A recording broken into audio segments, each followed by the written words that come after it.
सर्वप्रथम मैं यहाँ उपस्थित हमारे पूजनीय और सम्मानित आचार्य सर और समस्त गुरुजनों के इसी चरणों में अपना प्रणाम निवेदित करता हूँ।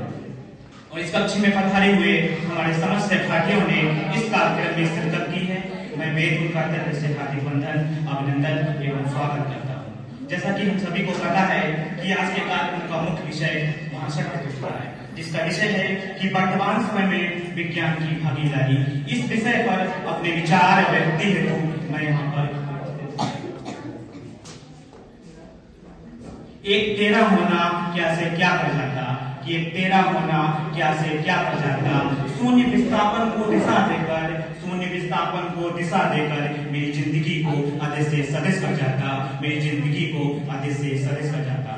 महोदय, तो सबसे पहले हम जानना चाहेंगे कि विज्ञान क्या है। यदि विज्ञान शब्द का हम संधि विच्छेद करें तो बी प्लस ज्ञान, बी का अर्थ होता है विशेष, ज्ञान का अर्थ होता है ज्ञान, विशेष ज्ञान को ही विज्ञान कहते हैं। यदि परिभाषा के माध्यम से देखें तो विश्व की सभी चीजों का ज्ञान विज्ञान कहलाता है। महोदय, 21वीं सदी में किसी भी देश, किसी भी राष्ट्र को विकसित बनाने का एकमात्र तरीका है वह है विज्ञान एवं भौतिकीकरण। विज्ञान एवं भौतिकीकरण के बिना हम किसी भी देश को, किसी भी राष्ट्र को विकसित नहीं बना पाते हैं। विज्ञान हमारे समाज, हमारी संस्कृति का एक महत्वपूर्ण हिस्सा है। विज्ञान के ही माध्यम से मनुष्य ने कठिन चीजों को सरल कर दिया है।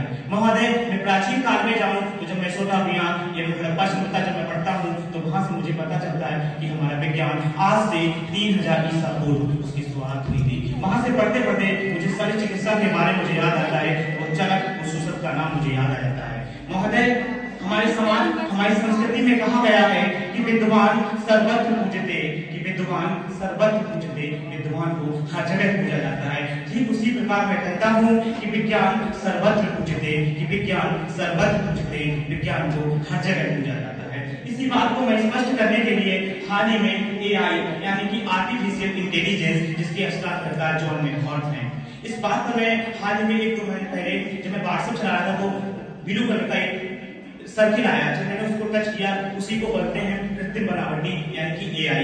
जब मैंने उस पर सर्च किया तो कुछ भी डालने से विज्ञान की भागीदारी क्या है। यदि मैं संस्कृत में डालता तो सारे तथ्य मुझे आ जाते हैं, यदि मैं फारसी भाषा में डालता तो वो भी आ जाते हैं। ये विज्ञान तो क्या है। महोदय, कुछ ऐसे मुख्य बिंदुओं की ओर जाना चाहूंगा जहां से मुझे स्पष्ट हो जाएगा कि विज्ञान की वर्तमान समय में भागीदारी क्या है। तो सबसे पहले बात करना चाहूंगा कि वर्तमान समय में अंतरिक्ष में विज्ञान की भागीदारी क्या है। महोदय, कौन सा बच्चा नहीं चाहता है कि धरातल से लेकर आसमान तक मैं उड़ने का सफर करूं। महोदय, कौन सा बच्चा नहीं चाहता कि विज्ञान से लेकर धरातल पर मैं चर्चा करूं।